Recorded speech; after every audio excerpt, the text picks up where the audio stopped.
Hi everyone, welcome to Ombrewok Story. Semoga kalian sehat selalu dan diberikan rezeki yang berkah tentunya. Om pikir-pikir udah lama banget ya Om gak bawain film inspiratif. Jadi kali ini Om akan membawakan alur cerita film yang berjudul Matoki Cycle, keluaran tahun 2022 kemarin. Film ini mengisahkan tentang seorang ayah miskin melintir yang merupakan tulang punggung keluarga, harus berjuang mencari kebahagiaan dengan satu-satunya sepeda tua miliknya. Namun suatu hari dia menyadari bila dia itu tidaklah miskin, melainkan dia adalah seorang yang sangat kaya raya. So, mau tahu keseruan di film ini? Oh ya, di film ini Om akan membawakan alur cerita selempeng mungkin ya, biar kelihatan seriusnya. Dah, bumper Ombrewok Story.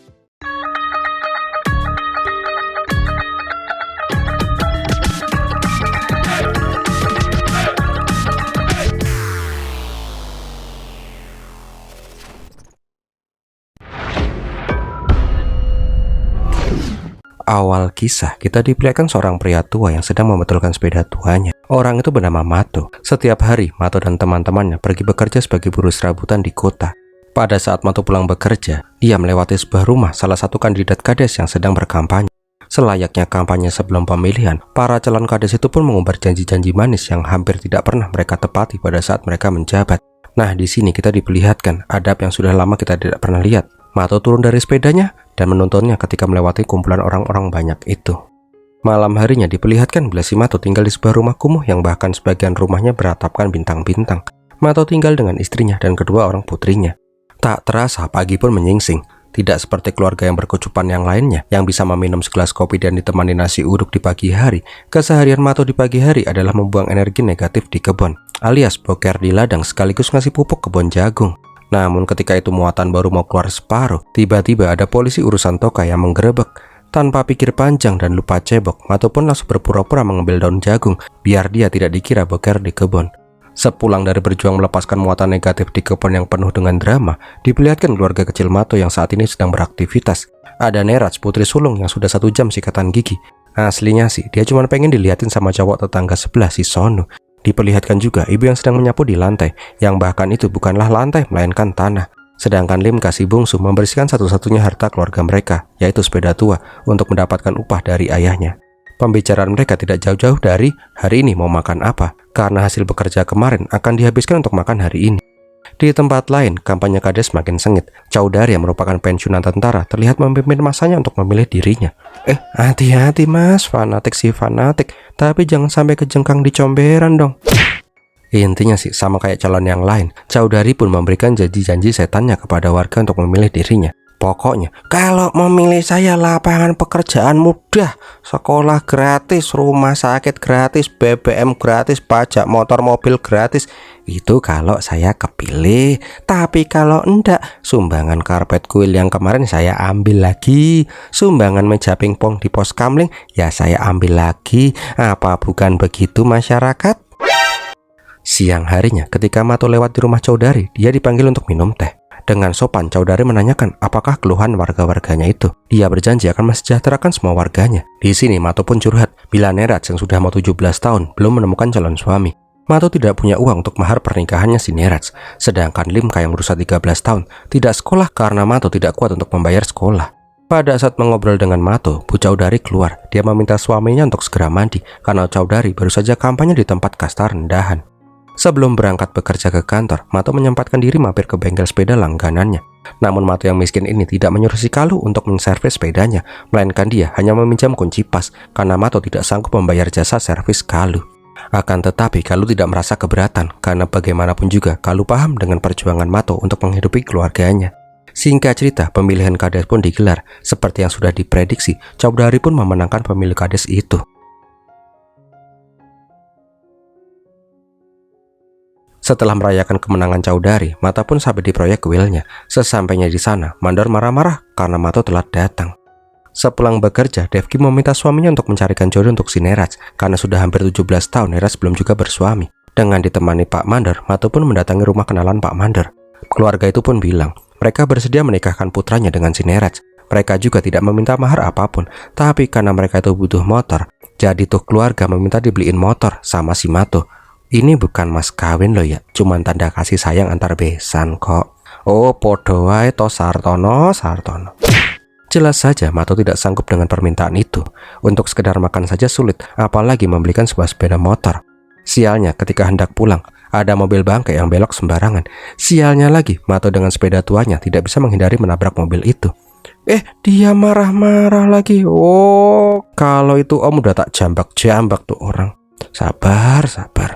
Karena menabrak mobil itu, pelek sepeda ban Mato pun geol-geol. Mau tidak mau, Mato harus mengeluarkan uang buat menyetel jeruji sepedanya. Di saat itulah Mato kepikiran untuk menambahkan bel sepeda. Biar kalau ada mobil bangkai yang lewat di depannya lagi, dia bisa kering, telolet. Sesampainya di rumah, Limka sangat senang karena dia punya mainan baru. Aduh, om nyesek banget liatnya. Nggak perlu jalan-jalan ke mall, nggak perlu nongkrong di kafe. Cukup kering-kering sepeda dia udah bahagia banget. Aduh, simpel banget hidup orang ya. Tapi di sini tidak semua bahagia. Devki marah besar kepada Mato karena uang untuk membeli bel itu seharusnya bisa untuk makan mereka selama 2 hari. Keesokan paginya kembali lagi Mato ingin menyuburkan tanaman. Sialnya lagi juga mau jongkok. Dia udah kaget karena ada mobil lewat. Mana udah keluar separuh lagi. Masuk lagi kan tuh. Ketika Mato hendak pulang, Sono pun berteriak-teriak mencari Mato. Dia bilang bila si Devki tiba-tiba mengerang kesakitan di rumah. Dan benar saja ketika sampai di rumah, tetangga sudah pada berkerumun melihat si Devki yang mengerang kesakitan perutnya. Mato menyuruh semua orang untuk pulang saja. Mungkin setelah tidur Devki akan sehat bugar kembali. Namun tetangga menyarankan Mato untuk membawa Devki ke rumah sakit. Lah gila aja bos, udah ngelintir-ngelintir tuh perut malah disuruh tidur. Singkat cerita, dengan menggunakan sepeda tuanya, Mato pun membawa istrinya pergi ke klinik kampung. Namun setelah menunggu sekian lama, Devki masih saja mengerang kesakitan.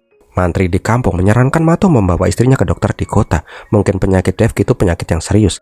Mato jelas saja bingung uang dari mana.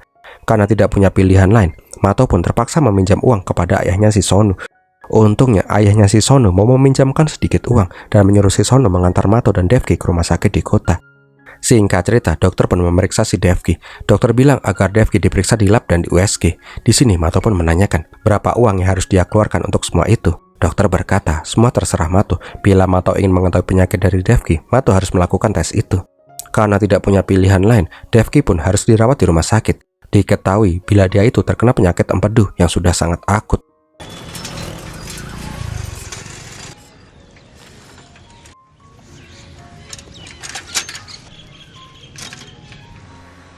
Keesokan harinya, Mato mendatangi tukang pinjam keliling.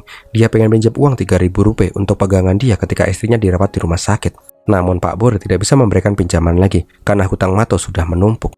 Ketika Mato sedang berusaha mencari pinjaman uang, di rumah diperlihatkan Sonu dan Kipli lagi rebahan di rumahnya si Mato. Mereka di sana untuk menjaga para ciwi-ciwi sebelum Mato pulang.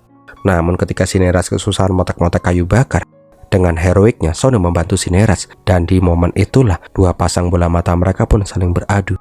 Dengan malu-malu kunyuk, Sonu pun bilang, I love you. Isen aku. Di saat yang bersamaan, kita diperlihatkan Mato yang sedang termenung. Dia bingung harus bagaimana lagi. Pagi harinya ketika Mato pulang, dia melihat si Sonu yang baru saja keluar dari rumahnya yang disusul oleh si Neraj. Tapi Mato tidak sempat berpikir macam-macam. Mato langsung mengambil satu-satunya perhiasan peninggalan orang tuanya.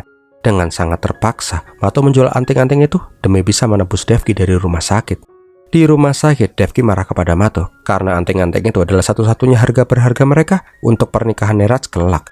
Mato berjanji ketika Devki sudah sehat, dia akan bekerja lebih keras agar keluarga mereka tidak perlu menderita lagi. Sepulang dari rumah sakit, Mato kembali lewat di depan rumahnya si Chaudhary. Setelah menang jadi kades, diperlihatkan bila si Chaudhary membeli motor baru.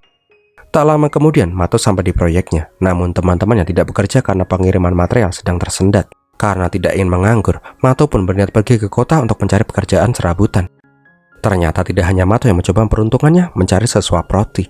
Banyak juga orang yang mencari pekerjaan serabutan. Karena tidak ingin kalah saing, Mato pun banting harga demi bisa membawa uang nanti malam.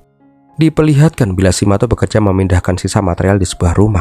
Tapi alangkah sialnya, orang yang mempekerjakan si Mato tidak memberikan upah yang dia janjikan. Dia beralasan kerjaan Mato itu tidak gercep. Duh, kok ada orang yang kayak gini ya? Mudah-mudahan tuh orang kuburannya sempit. Om, tapi kan orang India nggak dikubur om, dikremasi. Oh iya lupa. Semoga dikremasinya pakai korek Zippo biar lama kebakarnya. Di saat yang bersamaan diperlihatkan bila si Kalung sedang memperbaiki sepeda Mato yang rusak. Sebagai teman yang baik, Kalung memberikan penutup sadel sepeda secara gratis. Ketika Neras dan Limka pulang ke rumah, mereka selalu ditagih di setiap toko kelontong yang mereka lewati.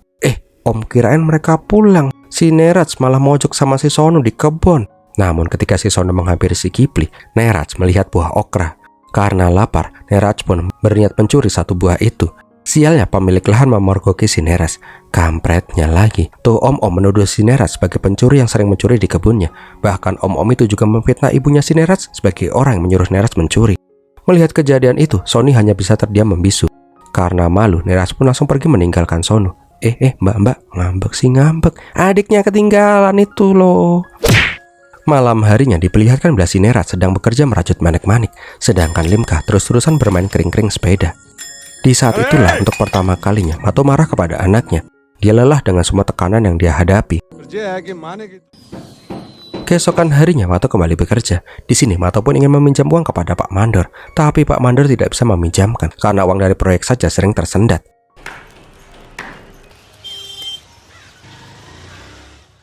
Keesokan harinya, seperti biasa, Mato dan teman-temannya pulang ke rumah bersama-sama. Di tengah jalan, Mato berniat berhenti untuk membeli terong. Sialnya, sepeda kesayangannya malah harus terlindas oleh traktor. Dengan sekuat tenaga, Mato mengejar supir traktor itu.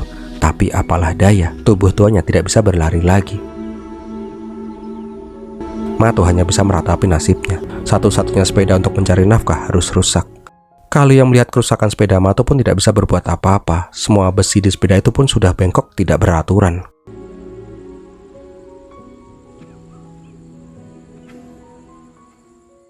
Keesokan harinya Mato pun harus bekerja jalan kaki untuk bekerja. Di saat istirahat makan siang, Mato terlihat tidak makan. Dia sengaja menghemat pengeluaran makan siangnya untuk ongkos pulang pergi naik angkot. Duh, om kok nyesek banget ya.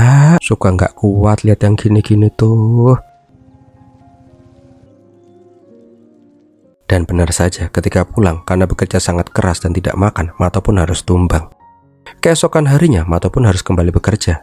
Dia pun kembali tidak ingin dibuatkan makan siang oleh si Neraj. Mato beralasan di proyek sedang ada pembagian makan siang gratis. Tapi kita semua tahu itu hanyalah omong kosong Mato agar anak-anaknya tetap bisa makan dengan tenang.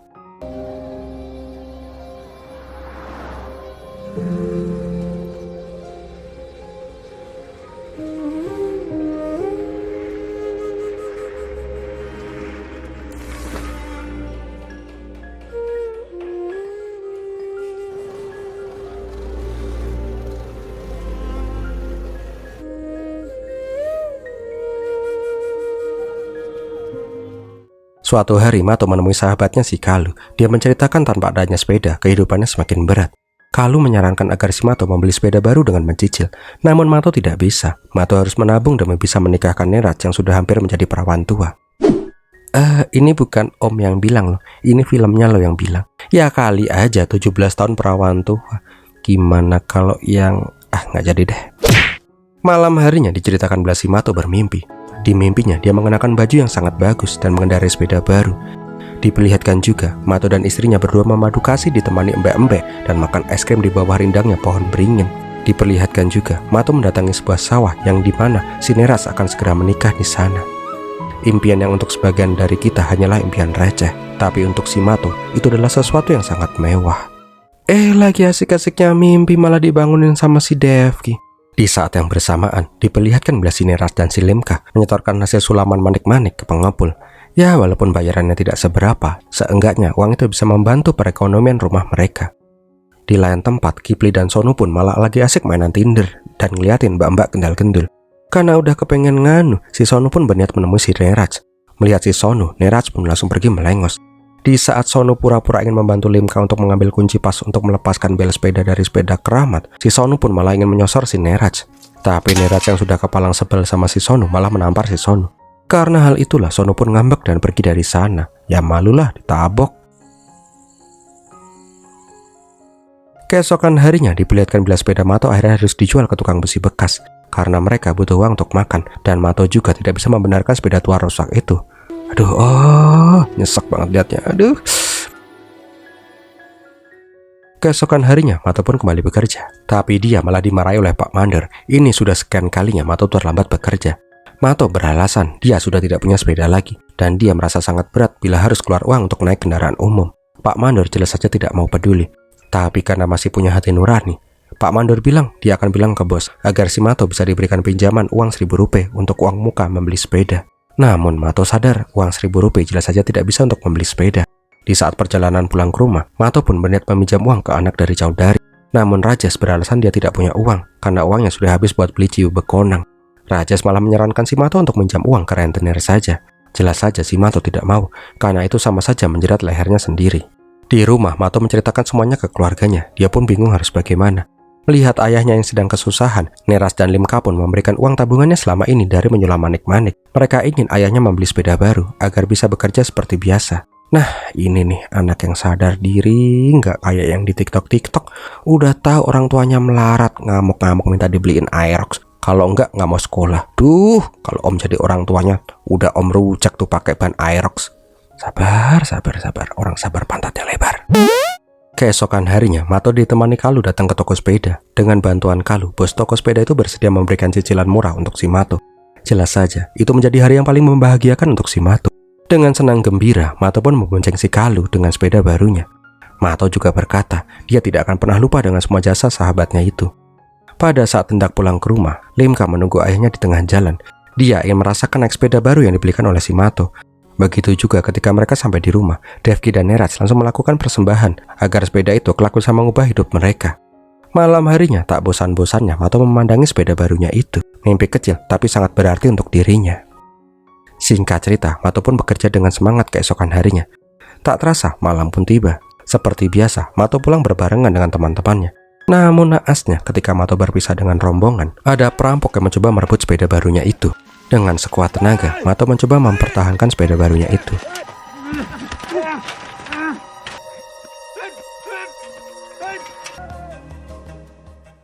Tapi apalah daya, tenaga tuanya tidak bisa mengejar para perampok itu. Dengan tangis di wajahnya, Mato pun berlari mencari pertolongan. Untungnya di sana ada polisi yang sedang berjaga meminta jatah preman. Sialnya, polisi korup itu malah menyuruh si Mato untuk pergi. Mereka berkata tidak ada untungnya mencari sepeda orang miskin macam Mato. Bikin capek aja katanya. Duh, semoga polisi dia yang kayak gini mencret seumur hidup. Dengan menangis, Mato mencoba datang ke rumah Chowdhury. Dia ingin meminta bantuan Chowdhury. Mungkin saja polisi bisa mengusut tuntas ketika Chowdhury yang meminta. Sayangnya Chowdhury sedang keluar. Istrinya bilang nanti setelah suaminya pulang, dia akan memberitahu suaminya tentang hal ini. Di rumah, keluarga Mato pun sangat terpukul. Mereka tidak bisa membayangkan kehidupan mereka kelak. Satu-satunya alat pencari nafkah keluarga mereka sekarang sirna. Belum lagi Mato harus tetap mengangsur uang yang dipinjam untuk membeli sepeda itu. Keesokan paginya, Kalu mengajak si Mato kembali menemui Chowdhury. Tapi sialnya, Chowdhury pagi-pagi sudah pergi dari rumah. Karena tidak punya pilihan lain, Kalu dan Mato pun ingin melapor polisi lagi. Di tengah jalan, mereka bertemu dengan Vijay. Setelah mengetahui inti dari permasalahannya, mereka bertiga pun pergi ke kantor polisi bersama. Namun kembali lagi, orang miskin dan kasta rendah seperti Mato ini harus menelan pil pahit. Polisi tidak ingin memproses laporan Mato. Bahkan Pak Pol itu bilang dia lagi sibuk ngurus negara, yaitu ngisi TTS di koran. Karena muak selalu direngek, polisi botak begajulan itu pun malah langsung melengos pergi. Karena polisi tidak ingin membantu, mereka bertiga pun berniat untuk kembali ke rumah Chowdhury lagi. Kali ini Chowdhury sudah sampai di rumah. Diperlihatkan bila si Chowdhury baru saja membeli mobil hasil dari bansos dana desa. Kembali lagi, Mato harus kecewa. Chowdhury yang sudah menjadi kepala desa marah-marah kepada Mato. Sepeda Mato hilang bukan urusannya. Apalagi Mato yang kasta bawah mengganggu prosesi selamatan mobil barunya itu. Di sini Mato pun sadar bila orang miskin seperti dirinya akan selalu diinjak-injak. Dan mereka pun pulang ke rumah dengan rasa yang sangat kecewa. Dan filmnya pun berakhir. Bentar nih, endingnya masa gini sih? Nggak ada solusinya gitu? Nggak jadi kaya gitu kak? Kampret, om udah serius-serius nyeritainnya, endingnya malah jancok kayak gini. Nyesel dah. Tapi seenggaknya dari film ini kita harus bersyukur masih bisa hidup dengan layak. Bagi yang masih merasa kekurangan, kerjaannya disemangatin lagi. Jangan cuma rebahan terus berharap semua akan indah pada waktunya. Indah-indah ndasmu woi. Mau kaya kerja cok. Om kok malah curhat. Udahlah sampai sini aja deh. Sampai jumpa lagi di video yang selanjutnya. Terima kasih sudah menonton dan bermilatihin.